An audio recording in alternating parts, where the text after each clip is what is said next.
Part 1. The Fatal Order. The conference room hummed with the soft blue light that every Concordat vessel used for official meetings.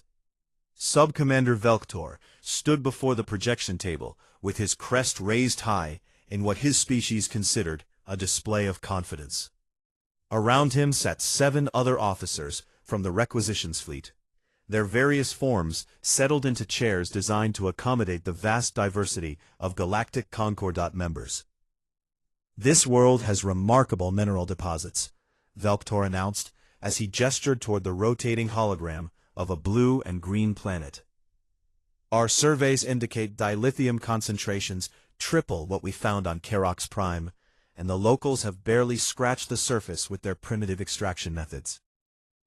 Lieutenant Shenra, a 4-armed Teluvian with silver skin that reflected the hologram's light, leaned forward with interest clearly written across her face. "Classification?" she asked while her upper arms made notes on her datapad. Velktor waved one clawed hand dismissively as he pulled up another screen of information. "They have achieved basic spaceflight and nuclear fission, but nothing approaching slipstream capability," he said, with what translated roughly as a smirk in his species. "Their largest military vessels would be classified as civilian transports by our standards, and their weapons technology is at least 400 cycles behind ours." The other officers exchanged glances that ranged from amusement to barely concealed greed. Resource-rich worlds with primitive inhabitants were the dream assignments for any requisitions officer. Standard protocol involved landing a modest military force, demonstrating superior technology, and negotiating extraction rights that heavily favored the Concordat. Most species welcomed the arrangement once they understood the benefits of joining the Galactic. "What about the planetary classification?"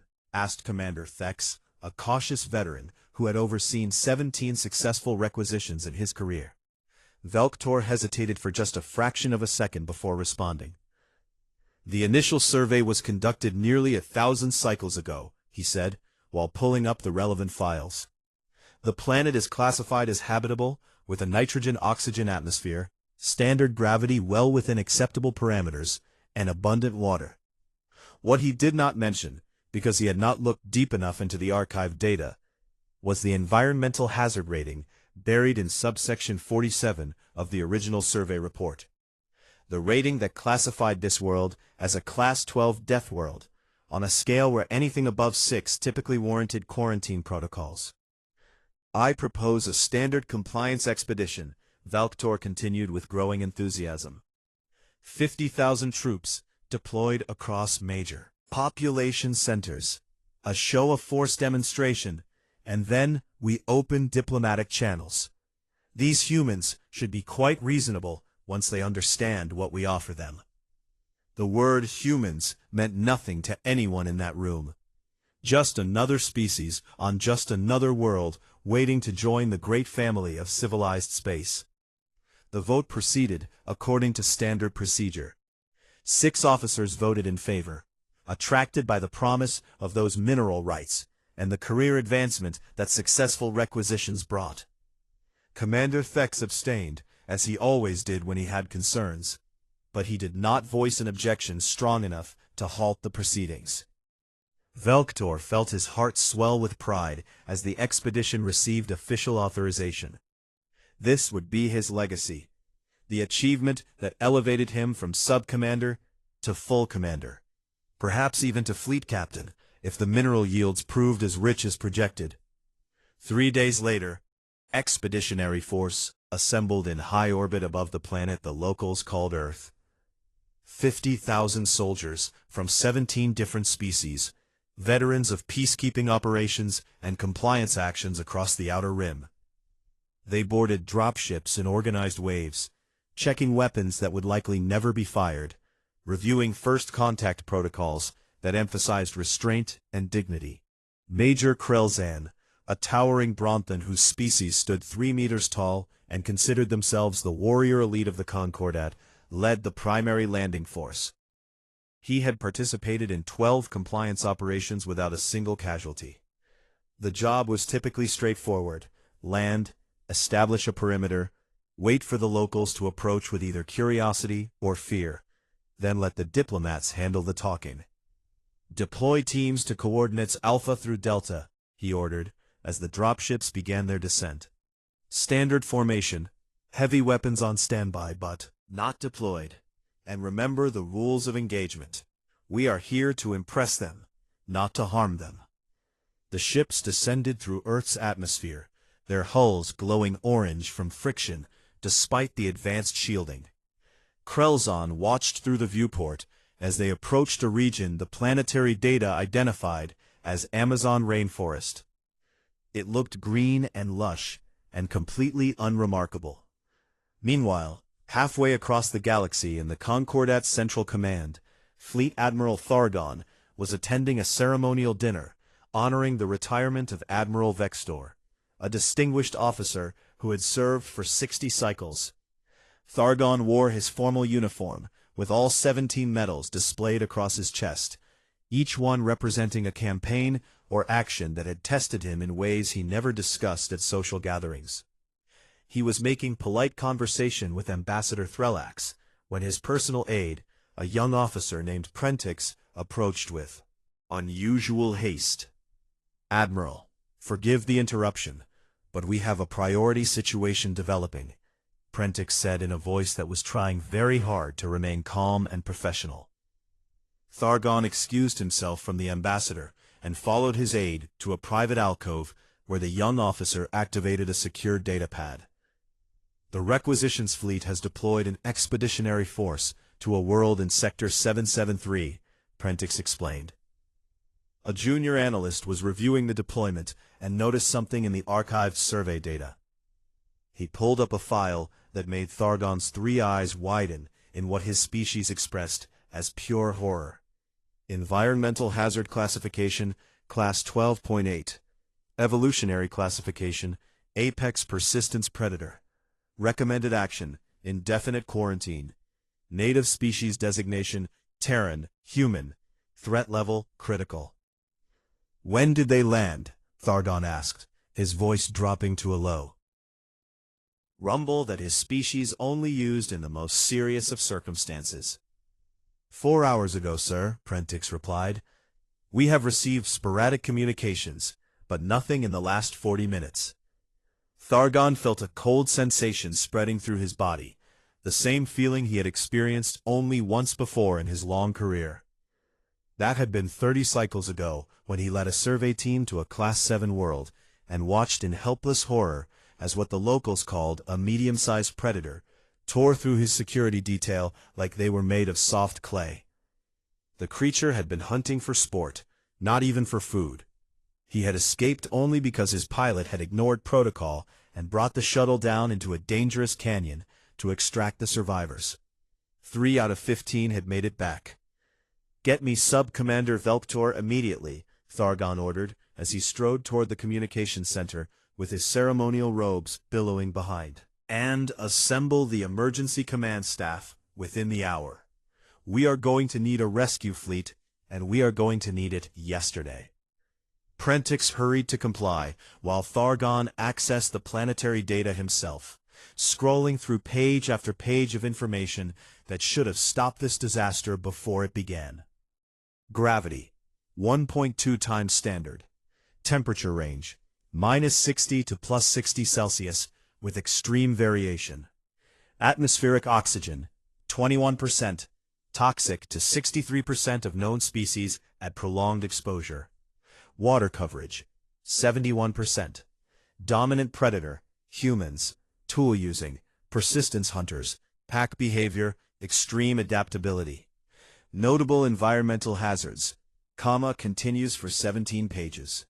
The final line of the original survey, written by a now-deceased xenobiologist 1,000 cycles ago, made Thargon close his eyes in despair.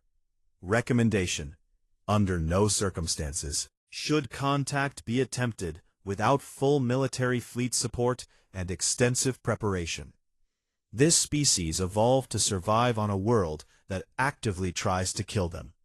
They have succeeded. 4 hours, 50,000 soldiers, a Class 12 Deathworld.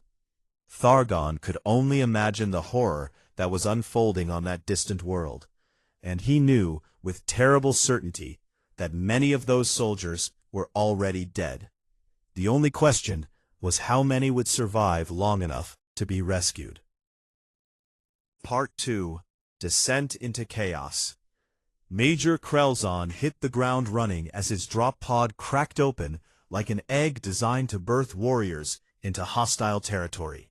Around him, another 49 pods opened in synchronized sequence as his unit deployed across the dense green landscape.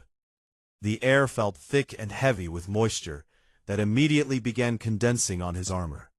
Temperature readings showed 34 degrees Celsius, with humidity at 92%. Uncomfortable for his species, but nothing his environmental suit could not handle. Perimeter established, reported Sergeant Vexla through the communication network. Local fauna detected, but nothing larger than 0.5 meters. Wait for orders. Awaiting orders. Krelzon surveyed the area with satisfaction written in his body language. Massive trees stretched upward to block most of the sky, while thick undergrowth created a green maze around their landing zone. Scanners picked up hundreds of small heat signatures that scattered away from the landing site. Begin standard protocols, he ordered. Sensor teams establish early warning grid, engineering teams prepare the command post, and contact teams advance to locate local population centers. The first hour proceeded exactly as planned. Teams fanned out in organized patterns, while drones mapped the surrounding territory and transmitted data back to the orbital command ship.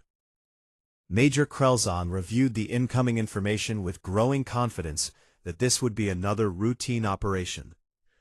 That confidence shattered when Corporal Thenix failed to report in at the scheduled interval. "Thenix, report your status," Krelzon ordered into his communicator. Static answered him. "All units, locate Corporal Thenix's last known position and investigate," he commanded while pulling up the tracking data. The Corporal's life sign beacon, still pulsed, showed active, but stationary. A quick reaction team reached the position in 8 minutes. What they found made no sense according to standard threat assessment protocols. Corporal Thenix lay on the ground with his armor torn open and deep lacerations across his torso. His weapon remained holstered. The combat computer had not even registered a threat. "What kind of creature did this?" Krelzon demanded as medical teams rushed forward. The team leader, a veteran named Krelvan, examined the area with his scanners sweeping in wide arcs.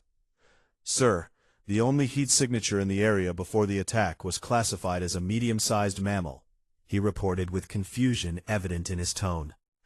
"Mass approximately 90 kilograms, moving at standard quadruped speed. According to the database, it should not have been capable of penetrating our armor." But the evidence lay before them in the form of a critically injured soldier being loaded onto a medical transport. Krelzon ordered all teams to close ranks and activate full defensive protocols. That was when the insects arrived. They came in swarms that blotted out what little sunlight filtered through the canopy. Tiny flying creatures that somehow found every gap in the armor seals, and began biting with mandibles that injected chemicals which made skin swell and burn. Soldiers who had faced armed insurgents without flinching began swatting frantically at enemies too small to target with weapons. Private Shenra tore off her helmet in panic as the insects found their way inside. Within seconds, something else found her. The medical report would later describe it as an arboreal serpent with hematoxic venom delivery system. Shenra died in 4 minutes.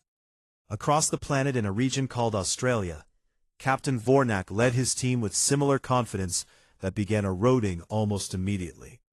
Deployed to a coastal area that the database described as temperate zone with moderate wildlife. What it failed to mention was that this particular coastal area was home to some of Earth's most creative killers.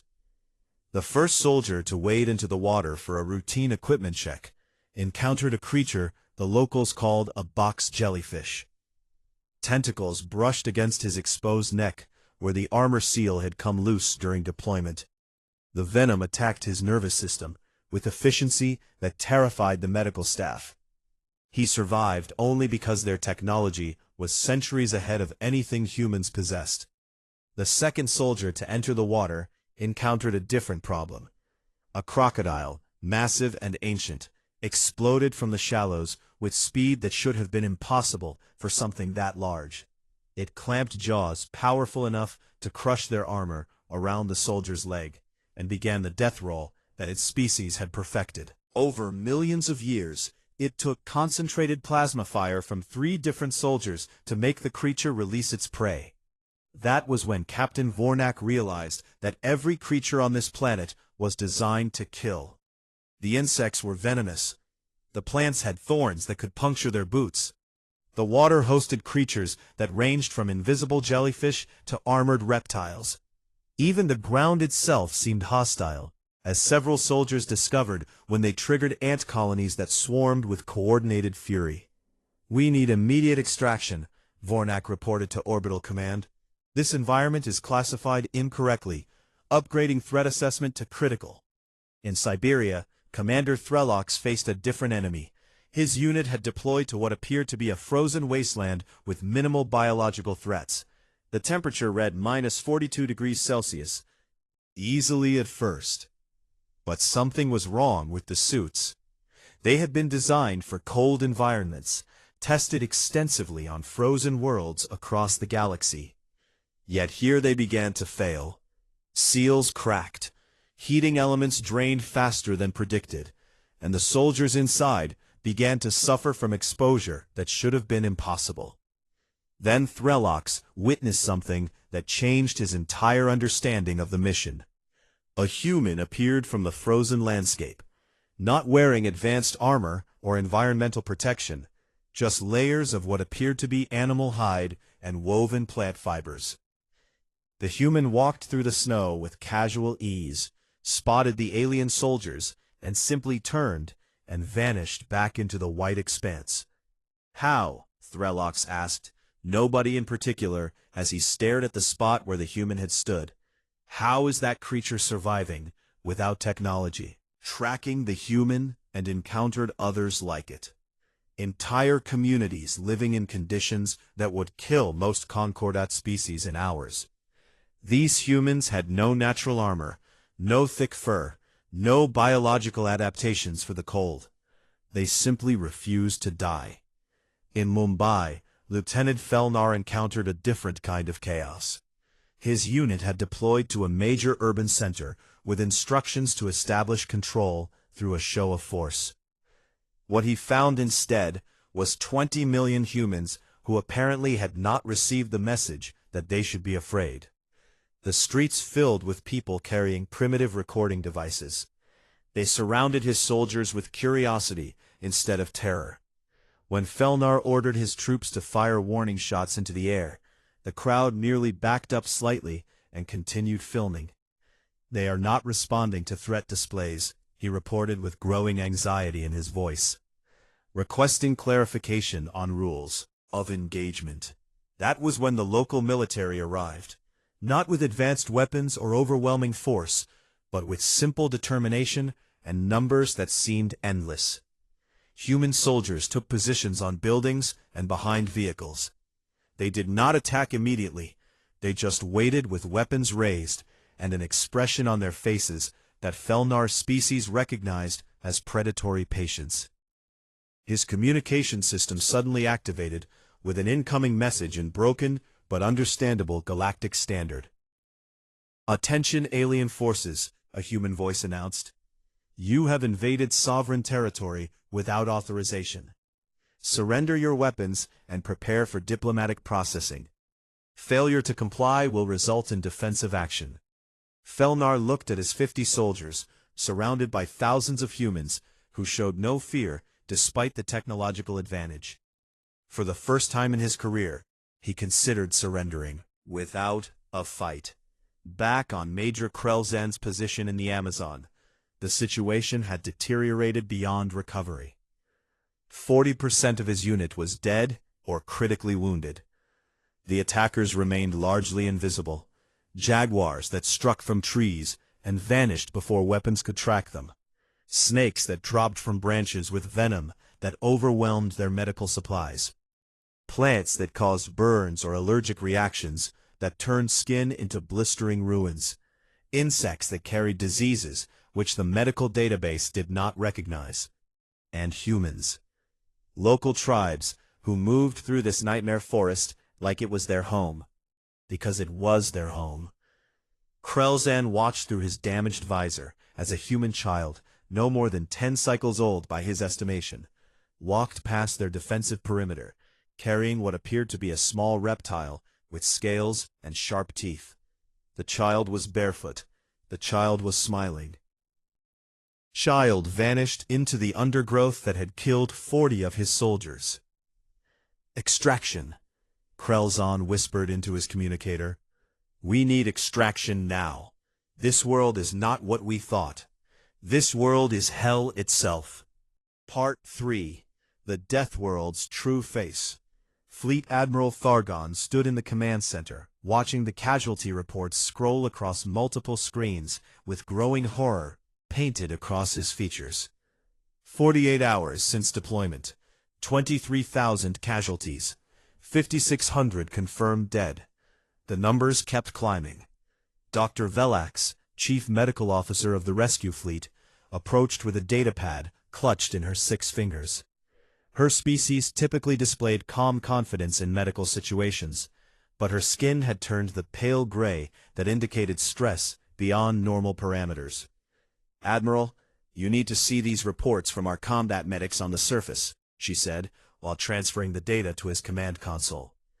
The injuries we are treating make no sense according to standard biology. Thargon pulled up the first medical file.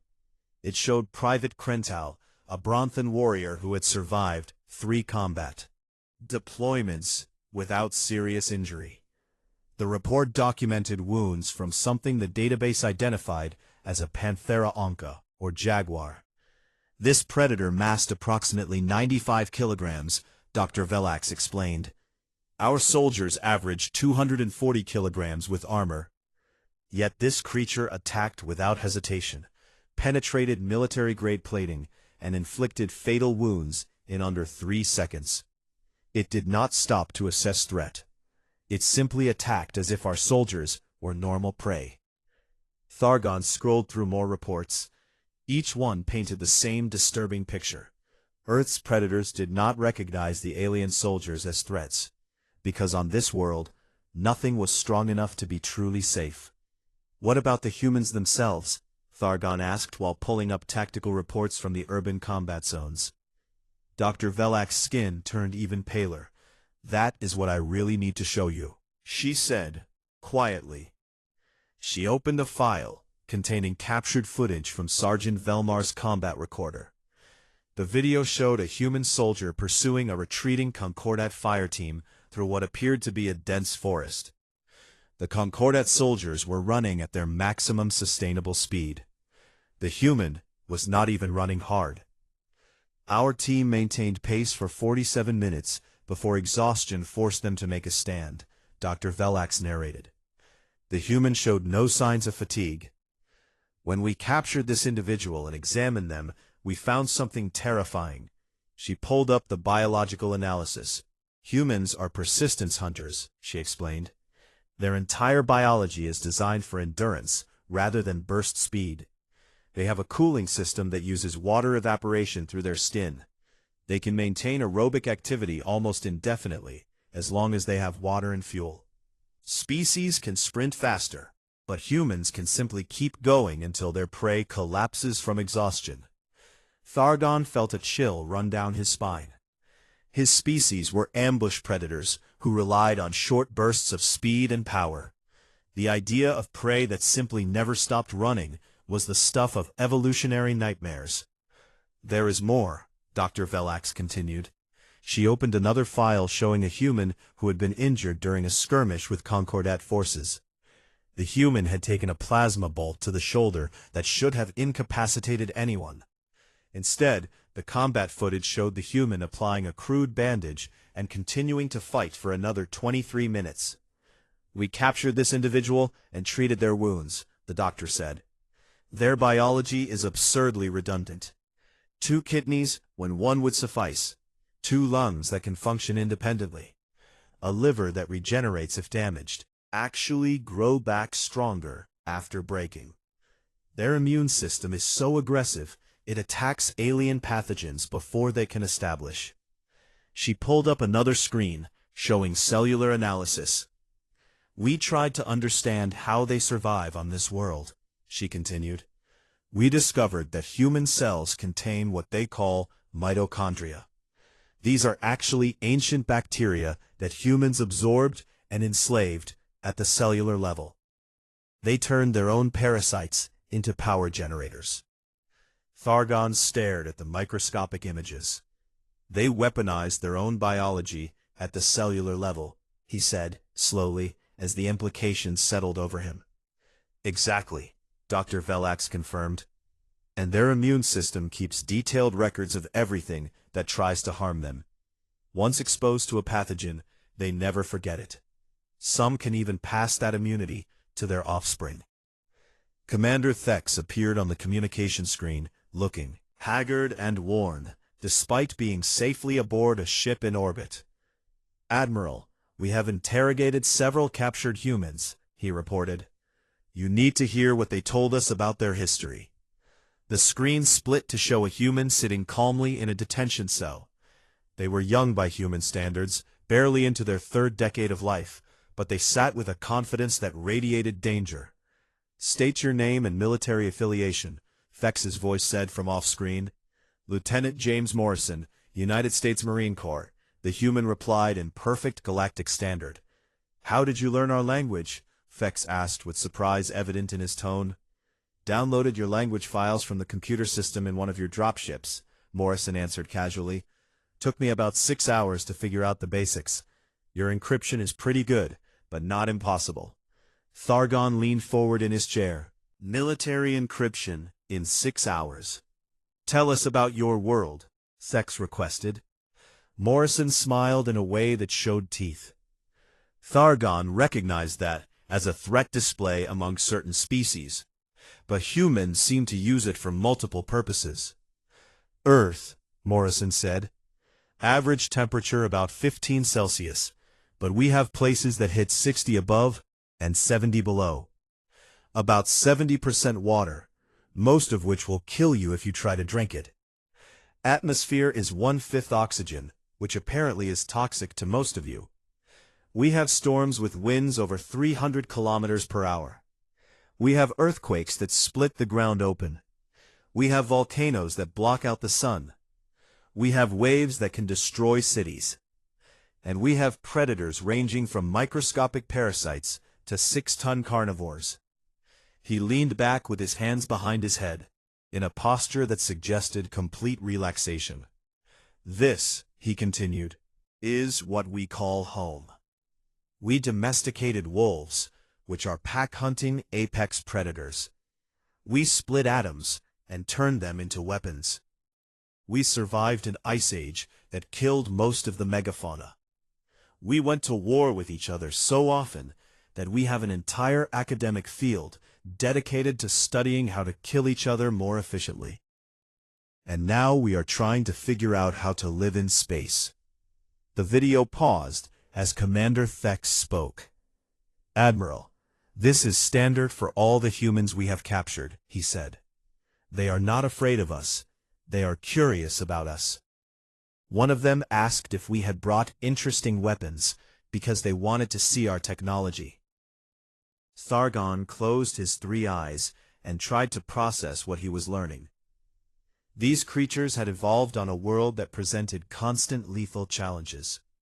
And instead of developing natural defenses, they had developed something far more dangerous, had developed the ability to adapt. "Pull up the historical database on Earth," he ordered. A young analyst brought up the files that had been collected from various sources over the centuries. What Thargon saw made his blood run cold. Humans had survived mass extinctions. They had spread across every climate zone on their planet. They had fought wars with casualty counts that exceeded the entire population of some concordat species. They had invented ways to fly despite having no wings. They had learned to breathe underwater despite having no gills. They had adapted to every challenge by simply refusing to accept limitations. "Admiral," his communication officer called out, "we are receiving a transmission from the human governments. They want to negotiate." "Put it through," Thargon ordered. A human appeared on the screen. Female by their biological markers, middle-aged, wearing formal attire that suggested authority. Behind her stood military officers in various uniforms representing different human nations. "I am Secretary General Chen of the United Nations," she said calmly. "We represent the collective governments of Earth. You have invaded our planet without provocation or declaration. We are prepared to discuss terms for the withdrawal of your forces and reparations for damages." Thargon stared at the screen. These creatures were offering him terms. "You are surrounded by superior technology," he began. Secretary General Chen held up one hand in a gesture that apparently meant stop. "Admiral," she said with a slight smile, "we have been studying your technology for the past 48 hours. Your dropships use a plasma propulsion system that generates approximately 4.7 megatons of thrust. Your hand weapons fire directed energy bolts at roughly 300 kilojoules per discharge. Armor can withstand impacts up to 7,000 newtons. She leaned forward slightly. "We split atoms 79 years ago," she continued. "We have weapons that can destroy entire cities. We have aircraft that travel at 3 times the speed of sound. We have submarines that can stay underwater for months. And we have been fighting each other with all of this technology for decades. You are not surrounded by superior technology, Admiral. You are surrounded by a species that has spent 10,000 years perfecting the art of warfare against opponents who think exactly like we do." Her expression hardened. "You are new opponents. We are very interested in learning from you. But make no mistake. This is our world, and we know every way a war can be won or lost on it." The transmission ended. Thargon sat in silence as his command staff waited for orders. Finally he spoke. "For full evacuation," he said quietly.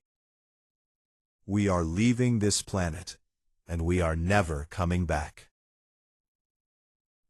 Part 4. The Reckoning. Sub-Commander Velktor refused to accept defeat, despite the mounting evidence that his grand plan had become a catastrophic disaster. He paced the bridge of his command ship in orbit around Earth, while his crew maintained careful distance from his increasingly erratic behavior. "We still have orbital superiority," he insisted, staring at the tactical display. "A limited bombardment of military installations would demonstrate our power and force them to negotiate from a position of weakness." His first officer, Lieutenant Shenra, approached with obvious hesitation written across her features.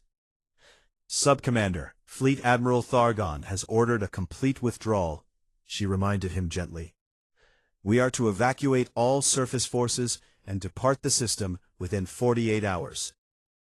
Velktor spun to face her, his crest flared in anger. "Thargon is afraid," he hissed. "He sees ghosts and monsters where there are only primitives with crude weapons. I will not let my career end because some ancient admiral cannot distinguish between real threats and superstition." He turned to his weapons officer. "Target the military installation designated as Pentagon and prepare a surgical strike," he ordered. "Low yield, minimal casualties, maximum demonstration effect." The weapons officer looked to Lieutenant Shenra for confirmation. She gave a slight shake of her head. "Sir, I cannot in good conscience follow that order," the weapons officer said quietly. "It violates the Concordat Charter on engagement with pre-contact species." Velktor's rage finally boiled over. "I am relieving you of duty," he shouted, "and I am taking manual control of the weapons systems." He moved to the tactical console and began entering targeting coordinates with hands that shook from fury and desperation. What Velktor did not know was that Earth's military had been tracking every Concordat vessel in orbit since the first dropship entered the atmosphere. What he did not know was that every major power on Earth had mobilized their space defense networks. What he did not know was that humanity had spent decades preparing for the possibility of hostile contact. When his targeting system achieved lock on the Pentagon, alarms began screaming across his bridge. Multiple launch detections from the surface, his sensor operator called out in panic. Count now at 300 and climbing. Projectile classification, ballistic missiles with nuclear warheads. Velktor stared at the screen in disbelief as 300 missiles climbed toward his fleet on pillars of fire. They are willing to use nuclear weapons in their own atmosphere, he whispered. Deploy countermeasures, Lieutenant Shenra shouted, as she shoved Velktor away from the tactical console. Defensive systems activated. Point defense cannons began tracking and destroying the incoming missiles with precision fire. Energy shields flared to life around each vessel. But the humans had planned for this. For every missile destroyed, 2 more changed trajectory. Some carried multiple warheads that separated in the upper atmosphere. Others released clouds of chaff and decoys that confused the targeting systems. Impact in 30 seconds on vessels 3, 7, and 11, the sensor operator reported. Shields holding at 80%. Then something unexpected happened. The missiles did not explode. They got close enough to trigger the defensive systems, force the fleet to expend energy and ammunition, and then simply fell back toward Earth. Every single one was intentionally a dud. What just happened? Velktor demanded. A new transmission appeared on the main screen. It showed a human military officer with gray hair and a uniform decorated with more medals than seemed practical. Attention Concordat vessels, the human said, in perfect galactic standard. That was a demonstration of our defensive capabilities. We tracked every one of your ships from the moment they entered orbit. We acquired target lock on every vessel simultaneously. We launched with timing calculated to overwhelm your countermeasures. And we chose not to arm the warheads because we are hoping for a diplomatic solution. The human's expression hardened. But make no mistake, he continued, if you fire on our planet, we will respond with everything we have. We may not survive the exchange, but neither will you. The transmission ended. Velktor collapsed into his command chair as the full weight of his mistake finally crushed his delusions. On the planet's surface, the situation continued to deteriorate for the Concordat. Major Krelzan had established a defensive perimeter around his remaining troops in the Amazon, but they were under constant pressure from forces they could barely identify. Humans appeared and disappeared like ghosts. Sometimes they wore military uniforms. Sometimes they wore civilian clothes. Sometimes they were children carrying supplies for guerrilla fighters who seemed to materialize from the forest itself. Sir, we have detected human forces establishing positions around our perimeter, his tactical officer reported. They are not attacking, they are just watching us. Krelzan pulled up the surveillance feeds. Dozens of humans had taken up positions in trees, behind rocks, and in the undergrowth. They carried weapons ranging from advanced military rifles to crude spears. But they all shared the same patient expression. They were not preparing to attack. They were waiting for the Concordat forces to try to escape. They have done this before, Krelzan realized with growing horror. This is a hunting technique. They surround the prey and wait for exhaustion or desperation to force a mistake. In the Australian sector, Captain Vornak faced a different problem. Human engineers had reached one of the downed Concordat dropships and had begun taking it apart with remarkable efficiency. Sir, they are reverse engineering our technology, one of his soldiers reported while watching through a long-range scope. They have already identified the power systems and are removing components for analysis. Vornak watched in fascination as human civilians worked alongside military personnel. They used crude cutting tools and primitive computers, but they worked with purpose and understanding. One human engineer called out something in their local language. Another human brought over what appeared to be a handheld scanner device. They held it against the dropship's hull and nodded, as if confirming a theory. "How long have they been working?" Vornak asked. 11 hours without stopping, his soldier replied. "They rotate crews every 4 hours, but the work never stops. Estimate they will have the power core extracted within another 6 hours." Vornak sent an encrypted report to Orbital Command. Humans were not just fighting back, they were learning. In Mumbai, Lieutenant Felnar had already surrendered his entire unit without firing a shot. The human military had surrounded them with overwhelming numbers, while the civilian population documented everything with their recording devices. A human officer named Colonel Singh approached Felnar with a tablet computer. "We need to discuss the terms of your detention," Singh said politely. "You and your soldiers will be treated according to our standards for prisoners of war. Will receive medical care, adequate food, and humane housing. You will not be tortured or abused. We expect the same treatment for any humans captured by your forces." Felnar signed the digital document with a sense of relief. But then Singh said something that chilled him. "You should know that we have been preparing for this scenario for 74 years, the colonel explained. "Since we first achieved nuclear weapons, we understood that we might not be alone in the universe. Every military on this planet has contingency plans for extraterrestrial contact. Some of those plans are peaceful, others are not. You are fortunate that you landed in areas where we could capture you without excessive force." Singh gestured to the city around them. "If you had appeared over Moscow in 1962, or Washington in 2001, or Beijing in 2019, the response would have been immediate nuclear retaliation. We have lived with this possibility, the capacity to destroy ourselves for nearly a century. We have developed very sophisticated thinking about when to use that capacity." Felnar understood the message. Humans were not peaceful because they were weak. They were cautiously peaceful because they understood the cost of war better than any species in the galaxy. Back on Velktor's command ship, Fleet Admiral Thargon's rescue fleet had arrived in orbit. The massive warships dwarfed Velktor's requisition vessels. "Sub-Commander Velktor, you are hereby relieved of command," Thargon's voice echoed through the bridge. "Prepare to transfer to the flagship for court-martial proceedings." Velktor stood slowly, with all the pride drained from his posture. "I only wanted to succeed," he said quietly.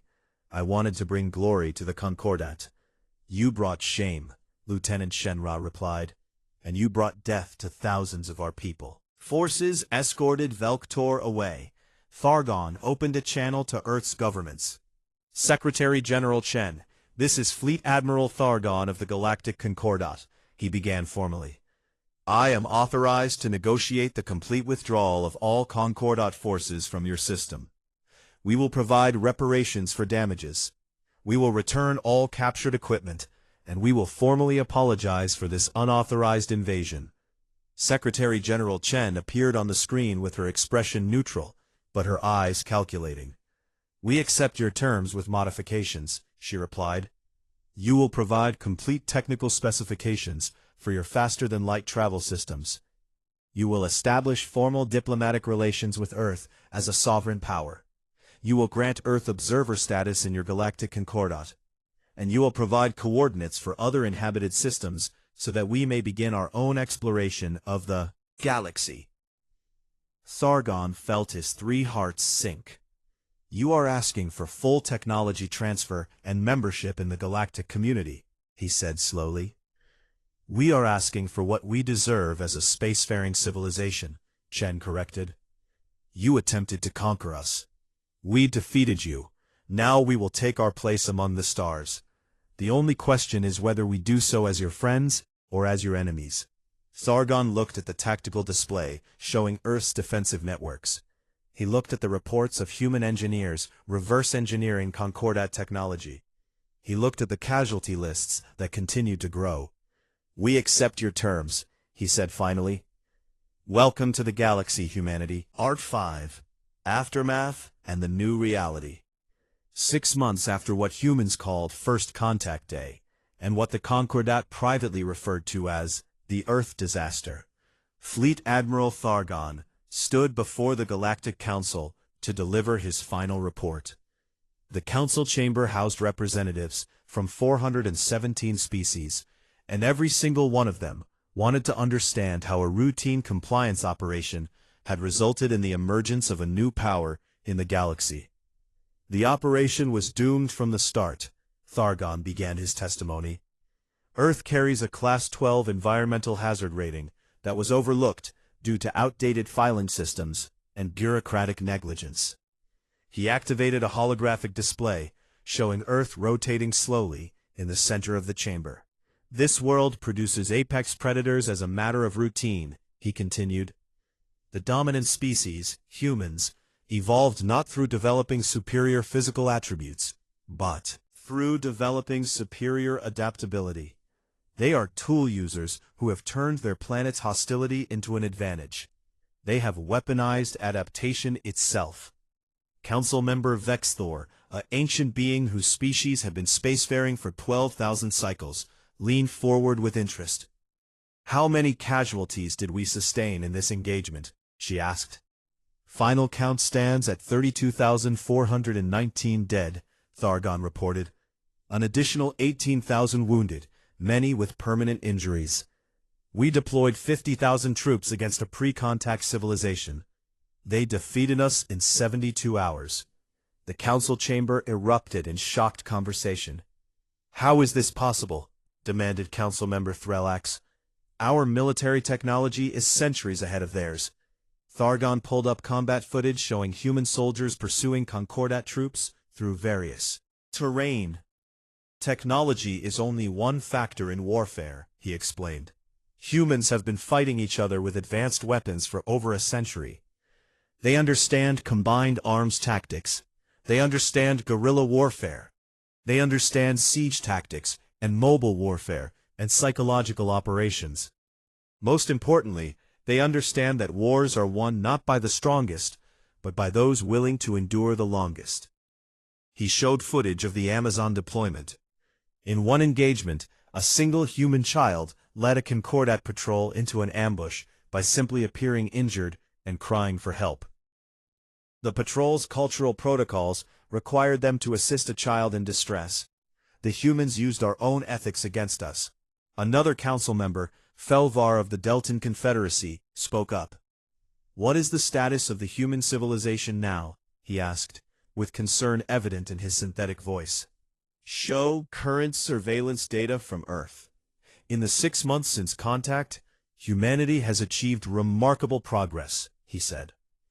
"Using technology recovered from our forces and information provided in the treaty, they have constructed 3 functioning faster-than-light-capable vessels. They have established mining operations on their moon and 2 nearby planets. They have sent diplomatic envoys to 17 different systems. And they have begun recruiting." "Recruiting?" Vexthor repeated with confusion. "For what purpose?" "Security services," Thargon answered. "It seems that once word spread of Earth's military capabilities, various corporations and governments began offering contracts. Human mercenaries are now the most sought-after security forces in known space." He pulled up a contract listing. "A single human security specialist commands a salary triple that of standard Concordat military personnel." Explained, "A full human security team of 10 individuals costs more than a battalion of conventional troops. But clients report that human teams succeed in situations where conventional forces fail." Council member Threllax made a gesture of disbelief. "Surely, this is an overreaction to one military engagement," he protested. Thargon showed footage from a recent incident on a mining colony in the Outer Territories. 3 weeks ago, a pirate organization attempted to seize the Dulcaris mining facility, he narrated. The facility employed a human security team of 8 individuals. The pirates numbered over 200 with military-grade equipment. The footage showed humans moving through the facility with practiced efficiency. They used the environment, created ambushes, and demonstrated patience that wore down the attackers. The engagement lasted 16 hours, Thargon continued. All 8 humans survived, with minor injuries. 147 pirates were killed. The remainder surrendered. The humans accomplished this while protecting 3,000 civilian miners who never stopped working. The council chamber fell silent as they absorbed this information. There is more, Thargon said grimly. Human medical professionals have begun offering their services as well. He showed images of human doctors working in Concordat hospitals. Their understanding of trauma medicine exceeds ours by a considerable margin, he explained. On a world where death lurks in every shadow, humans developed extraordinary skills in preserving life. Human surgeons routinely save patients that our own doctors would classify as beyond recovery.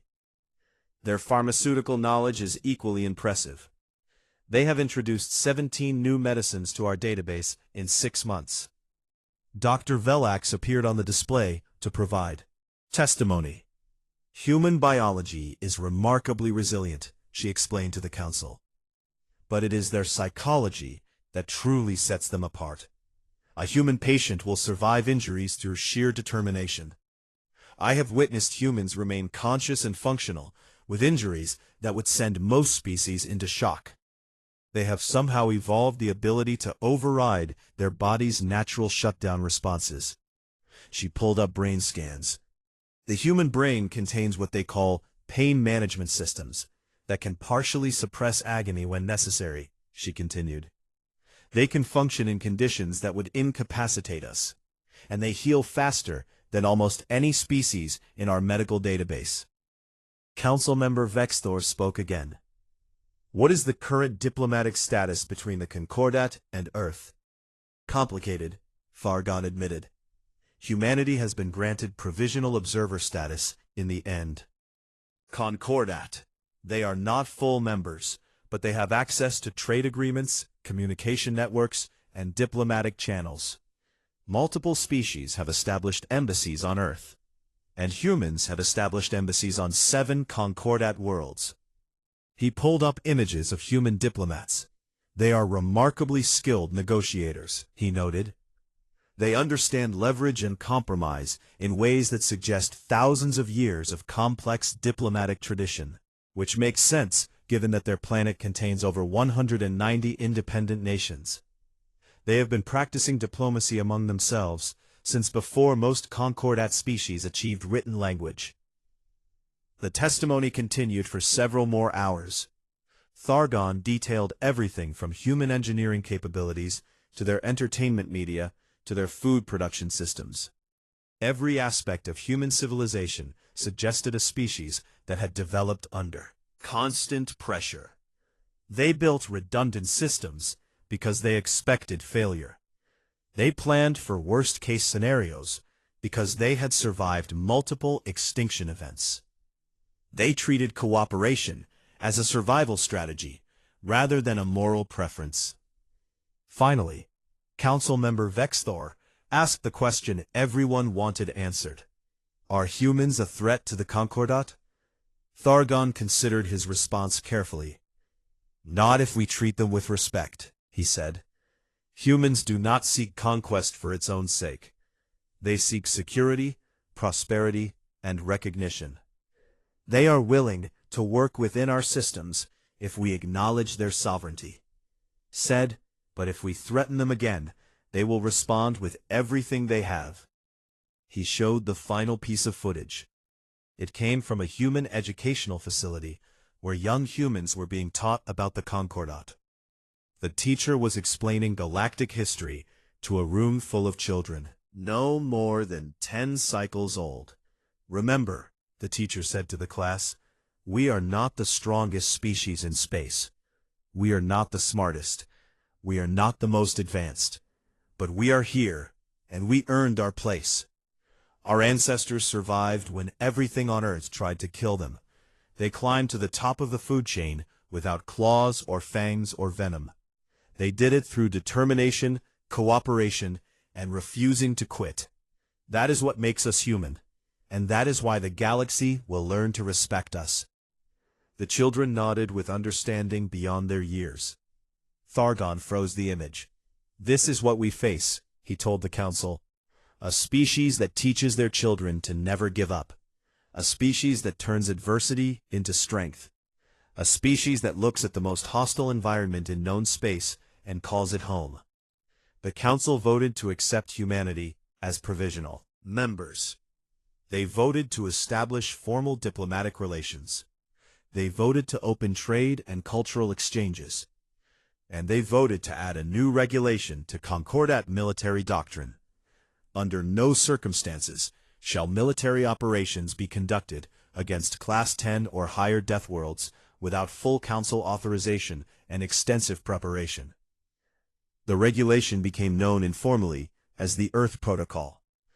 1 year after first contact, Thargon found himself reassigned to a new position, Director of Deathworld Species Relations. His first assignment was to brief new officers on what to expect when dealing with humanity. He stood before a class of young military cadets from across the Concordat. Today, we discuss the species known as humans, he began. They come from a world called Earth. We classify it as a Class 12 Deathworld. For perspective, anything above Class 6 typically requires quarantine. Showed images of Earth's various environments. This planet has killed more survey teams than any other world in Concordat records, he continued.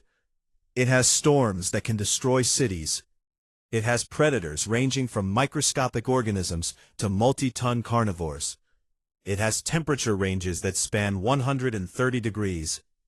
And the species that evolved to dominate this planet did so without any natural weapons or defenses. He showed footage of humans engaged in various activities. Mountain climbing without breathing equipment, swimming with predatory fish, running marathons through deserts, diving into frozen water for entertainment. These are not military operations, Thargon explained. These are recreational activities. Humans do these things for enjoyment, because compared to their normal environment, these challenges are considered mild. One young cadet, a Bronthan who stood 3 meters tall, and considered his species the warrior elite, raised his hand. Sir, with respect, they do not look that dangerous, he said. Thargon smiled grimly. That is exactly what Sub-Commander Velktor thought, he replied. He is currently serving a 20-cycle prison sentence for his mistake. 32,000 of our people died because we underestimated these creatures. He pulled up the image of the human child from the Amazon. This child survived in an environment that killed 40 of our best soldiers, he said. This child was barefoot, unarmored, and carrying a pet reptile that could deliver a venomous bite. This child thought our soldiers were interesting and wanted to watch them. Because to this child, our most dangerous warriors were just another curiosity in a world full of wonders and terrors. The classroom fell silent. Humans are not the strongest species, Thargon concluded. They are not the smartest or the most advanced, but they are perhaps the most dangerous, because they evolved on a world that taught them to never quit. They learned that survival is not about being the biggest or fastest. It is about being the most determined. Remember this when you meet them. Treat them with respect, not because they demand it, but because they earned it by conquering hell itself and calling it home. The cadets left his lecture with a new understanding. Humanity had arrived in the galaxy, and the galaxy would never be quite the same.